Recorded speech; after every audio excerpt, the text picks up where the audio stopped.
नमस्कार, मैं हूं सिद्धि सिंह और आप देख रहे हैं NL9 न्यूज़। देश और बिहार में आखिरी चरण की चुनाव की समाप्ति बस 2 दिनों में होने वाली है। 1 जून को आखिरी चरण यानी कि 7वें चरण पे वोटिंग डाली जाने वाली है। अगर हम बात करें तो बिहार में 8 सीटों पर आखिरी चरण में वोटिंग होने वाली है। वो है पटना साहिब, पाटलिपुत्र, नालंदा, सासाराम, आरा, बक्सर, काराकाट और जहानाबाद है। ऐसा देखा जा रहा है कि चुनाव समाप्ति की ओर है और जितने भी उम्मीदवार हैं रैली, अपने रोड शो और अपने जनसभाओं को पूरा करने की पूरी जोर शोर से कोशिश कर रहे हैं, जनता से जुड़ने की कोशिश कर रहे हैं। एक आखिरी उम्मीद और कई वादे किए जा रहे हैं, ऐसा माना जा रहा है। इसके साथ ही अगर हम बात करें अगर गर्मी की, तो बिहार में जिस तरीके की गर्मी पड़ रही है, ऐसा माना जा रहा है कि हीट वेव अभी भी बरकरार रहेगा और इन क्षेत्रों में जहां 7वें चरण पे वोटिंग होने वाली है, 1 जून को कहा जा रहा है कि गर्मी भीषण रूप से पड़ेगा। और साथ ही आपको बताते चले बिहार की कुछ हॉट सीट के बारे में, जैसे कि बक्सर, जहां पे बीजेपी उम्मीदवार मिथिलेश तिवारी और आरजेडी उम्मीदवार सुधांकर सिंह में कांटे की टक्कर होने वाली है। ऐसा माना जा रहा है कि काराकाट में भी पवन सिंह और बीजेपी उम्मीदवार उपेंद्र कुशवाहा में भी कांटे की टक्कर मानी जा रही है। और साथ में ऐसा कहा जा रहा है कि आरा से आरके सिंह की जीत निश्चित है। आइए अब हम बात करते हैं बिहार चुनाव से जुड़े कुछ अहम खबरों पे, जो कि चर्चा का विषय बनी हुई है।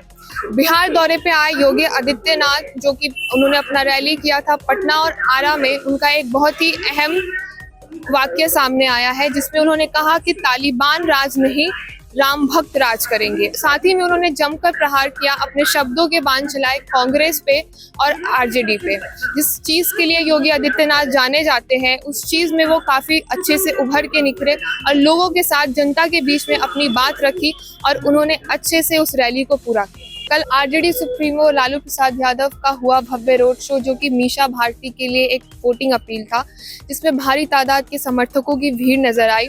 ऐसा माना जा रहा है कि लालू प्रसाद यादव उस रैली, उस रोड शो में जमकर उन्हें प्रहार किया था एनडीए और बीजेपी के ऊपर। उन्होंने अपने पुराने तेवर, पुराने अंदाज में एक भी मौका नहीं छोड़ा अपने अपोजिशन के बारे में बात करने की, और साथ ही में जनता से जुड़ने की उन्होंने अच्छी कोशिश की, ताकि मीसा भारती के लिए वोटिंग अपील, वोटिंग बैंक वो बना सके। और साथ ही में आपको बताते चले कि पाटलिपुत्र से आरजेडी उम्मीदवार मीसा भारती है और उनके ऑपोजिशन में है बीजेपी उम्मीदवार रामकृपाल यादव। बिहार दौरे पे आए कांग्रेस लीडर राहुल गांधी, जिनका भव्य स्वागत किया गया आरजेडी लीडर तेजस्वी यादव और उनकी बहन मीसा भारती द्वारा। और साथ ही में वीआईपी पार्टी के सुप्रीमो मुकेश साहनी भी मौजूद थे। उनके लिए लंच का आयोजित किया गया और साथ ही में मटन और मछली पे कुछ राजनीतिक चर्चे हुए, जिसमें तेजस्वी यादव का एक बहुत ही बड़ा बयान सामने आया। उनका कहना है कि सरकार से उन्होंने आरक्षण की दरख्वास्त की थी, पर सरकार ने उस चीज़ को पूरा नहीं किया। और साथ ही में मीसा भारती का ऐसा कहना है कि बीजेपी इस बार 150 से भी कम सीट ले पाएगी और अपनी सरकार नहीं बना पाएगी। उनका ये कॉन्फिडेंस है कि बिहार के युवा उनसे जुड़ रहे हैं, उनसे कनेक्ट कर पा रहे हैं। वो चाहती हैं कि बिहार की युवा इस चीज़ को समझे कि अब समय आ गया है कि रोजगारी की बात हो, रोजगार के साथ साथ महंगाई की बात हो, जिससे वो बिहार के युवा के साथ खास करके कनेक्ट कर पा रही हैं। और साथ ही में तेजस्वी यादव ने अपने पुराने चर्चित वाक्य को दोहराया और कहा कि फटाफट फटाफट फटाफट नौकरी मिलने वाली है और खटाखट खटाखट खटाखट बीजेपी की सफाई होने वाली है। आरजेडी लीडर तेजस्वी यादव और कांग्रेस लीडर राहुल गांधी का ऐसा दावा है कि 4 जून को जो इलेक्शन रिजल्ट आने वाले हैं, वो काफी चौंका देने वाले हैं। इस बार जनता को कुछ नई दिखेंगे और नई सरकार के रूप में दिखेंगे। आइए देखते हैं उनकी बातचीत की एक वीडियो। तो बिहार के चुनाव में आपको क्या लग रहा है? शुरू से मैं कहता रहा हूँ चौंकाने वाला रिजल्ट आएगा। लोग काम देखना चाहते हैं। पिछली बार आए थे तो 3-4 जगह गए थे जहाँ शुगर मिल था। मिल के बारे में बात की, ना इधर चीनी की बात की, कुछ नहीं। तो पीपल समझ चुके हैं कि मोदी जी झूठ बहुत बोलते हैं, नॉन स्टॉप झूठ बोलते हैं, नेचुरली, बिल्कुल बिना झिझक के, कंफर्टेबली और बिना सोचे समझे बोलते हैं। वो कुछ भी बोल सकते हैं। ये जो कह रहे हैं कि मैं भगवान का काम करता हूँ, ये नर्वसनेस है। इस बार तो मतलब बिहार आकर के वो मतलब कुछ भी नहीं कह रहे हैं, मतलब आखिर आप तीसरी बार मौका मांग रहे हैं तो आप अपना तीसरी बार के लिए आप विजन भी नहीं बता रहे कि आखिर आप क्या करना चाह रहे हैं। वो वादे भी नहीं रिपीट कर रहे हैं जो उन्होंने 14 और 19 में किया था। नहीं। प्रधानमंत्री 2 बार हो चुके, Plain 10 rice. साल, and he doesn't even know कि जिला का कैपिटल नहीं होता है। अगर ये मैं या आप कह देते 24 घंटा चलता है मीडिया पे, पूरा, इसमें मीडिया के लोगों ने भी कमाल किया। टोटली बाद में ये मीडिया वाले आके बोलते नहीं नहीं, उनका कहने का मतलब कैपिटल ही हेडक्वार्टर था। एकदम थोड़ा सा दीजिए। तो how they support, how they defend. And आपने देखा जाति जनगणना की जब मैंने बात उठाई तो फिर कहते हैं कोई जाति नहीं होती हिंदुस्तान में, बस 2 ही है। उससे पहले वो ओबीसी थे।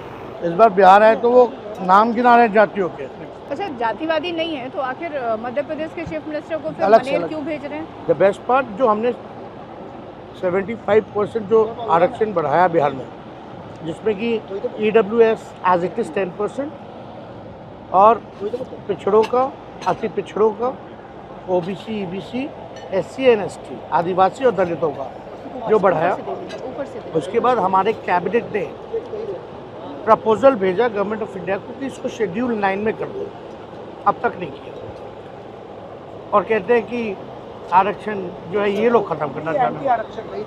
मुझे नहीं लगता कि इस बार 150 सीटें भी वो लोग लाने जा रहे हैं, क्योंकि मैं भी चुनाव लड़ी हूँ, बट इस बार जो मूवमेंट है पब्लिक का वो बहुत अलग है। और यंगस्टर्स में, यूथ में, यूथ में बहुत ज़्यादा है, बस यंगस्टर्स ही काफ़ी एग्रेसिव हैं वो लोग। इन्होंने 10 साल से वादे किए, 17 वर्षों से यहाँ पे नीतीश कुमार जी हैं, इतने बल्क में कभी वैकेंसियाँ नहीं निकली। आप लोग 2020 का चुनाव को अगर याद करें तो तेजस्वी ने जो वादा किया था, तो एक तरफ से जो 5 लाख सरकारी नौकरी मिला है, तो जो यूथ है वो उसमें बहुत ज़्यादा विश्वास और एक उमंग, जो कहते हैं ना, एक्साइटेड है बहुत ज़्यादा। उसको लगता है कि इंडिया गठबंधन की सरकार बनेगी तो सिर्फ हम ही पे फोकस होगा। वो लोग खुद से आगे आके बोलते हैं कि दीदी अग्निवीर पे जरूर बोलिएगा, अग्निवीर को जरूर ख़त्म करिएगा आपकी सरकार आते हैं। और 2 चीज़ों पे आप लोग सिर्फ ध्यान दीजिए, एक बेरोज़गारी पे कि लोगों को जॉब्स मिले, और दूसरा महंगाई पे। देश की जनता मोदी जी को भगा रही है फटाफट फटाफट फटाफट।